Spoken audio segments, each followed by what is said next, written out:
The capital structure of XYZ and company is comprising of 12% debenture, 9% preference share and some equity share of rupees 100 each in the ratio of 3:2:5. The company is considering to introduce additional capital to meet the need of expansion plan by raising 14% loan from financial institution. As a result of this proposal, the proportion of different above sources would go down by 110, 115 and 16 respectively. In the light of the above proposal, find out the impact on the WACC of the firm given that tax rate 50%, expected dividend ₹9 at the end of the year, growth rate 5%, no change is expected in dividend, growth rate, market price of the share etc. after availing the proposed loan. हमें WACC calculate करनी है loan लेने से पहले और loan लेने के बाद। लोन लेने से पहले हमारे पास 3 सोर्स हैं, डिबेंचर, प्रेफरेंस शेयर और इक्विटी शेयर, और लोन लेने के बाद में सोर्स हो जाएंगे 4।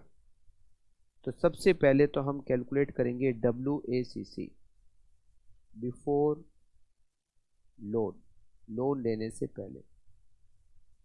लोन लेने से पहले 3 सोर्स है, डिबेंचर, प्रेफरेंस शेयर और इक्विटी शेयर।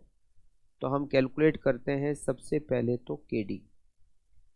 फॉर्मूला होता है interest 1 - T divided by net proceed into 100। Preference share perpetual है, डिबेंचर परपेचुअल है। डिबेंचर पर इंटरेस्ट की रेट 12%, 12 1 माइनस टैक्स की रेट, टैक्स की रेट हमें दे रखी है 50%, 0.50।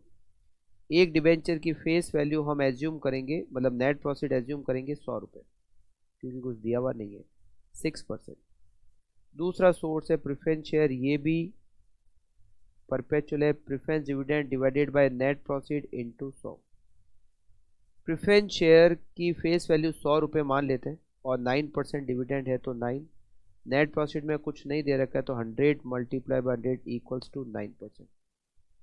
तीसरा सोर्स है इक्विटी, इसका फॉर्मूला होता है D1 divided by net profit into 100 plus growth rate.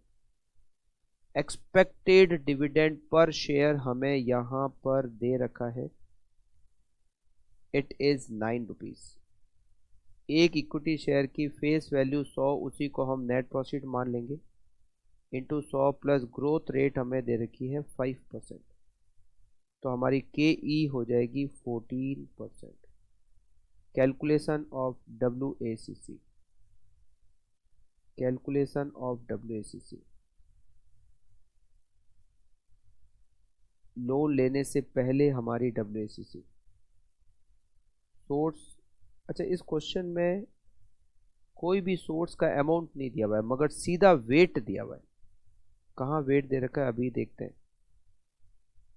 हमें टोटल 3 सोर्स दिए हुए हैं अभी at present, debenture,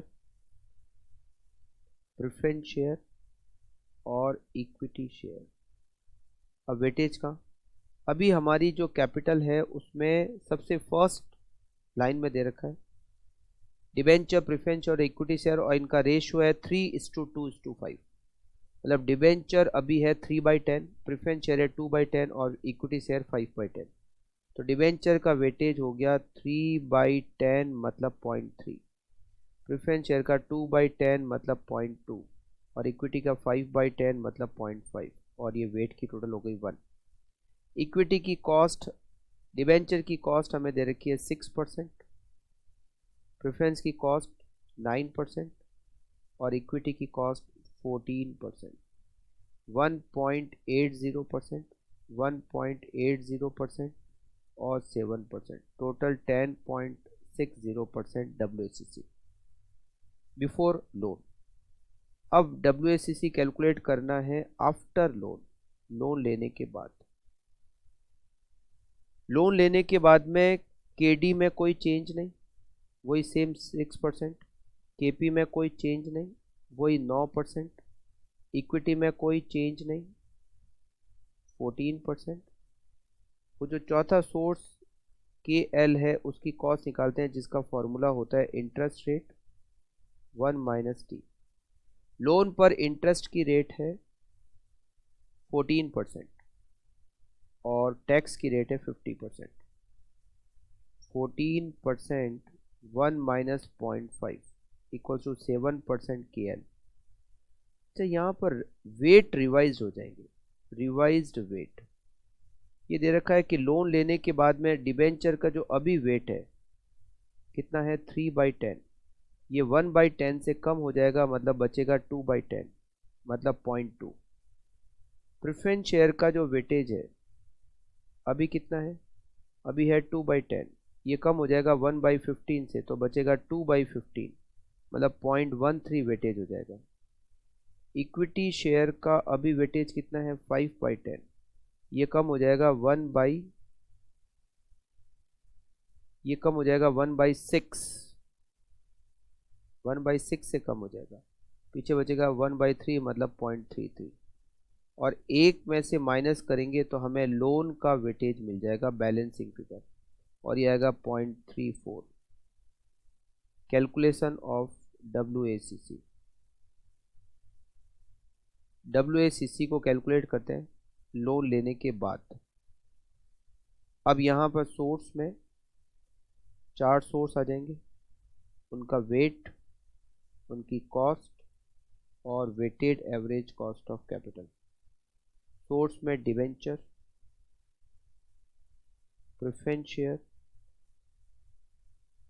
equity share और लोन। डिवेंचर का वेटेज 0.20, प्रेफरेंस का 0.13, इक्विटी का 0.33, लोन का 0.34, वेट की टोटल 1। डिवेंचर की कॉस्ट 6%, 9% प्रेफरेंस की, इक्विटी की 14 और लोन की 7%। 1.2%, 1.17%, 0.0462,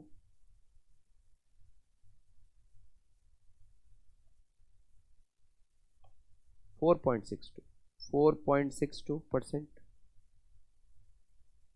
और 0.34 into 7, 2.38। 1.2 plus 1.17 plus 4.62 plus 2.38. WACC now it is 9.37%.